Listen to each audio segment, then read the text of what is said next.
Muchas gracias, porque sin vuestro trabajo no hubiera podido hacerse, o por lo menos tan fácil, esta restauración.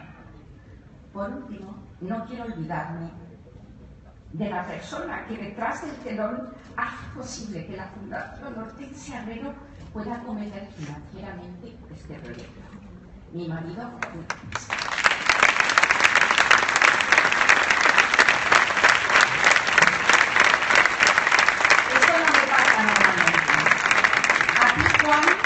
Que dedico este colegio restaurado. Y a todos vosaltres, moltes gràcies per acompanyar-me hoy.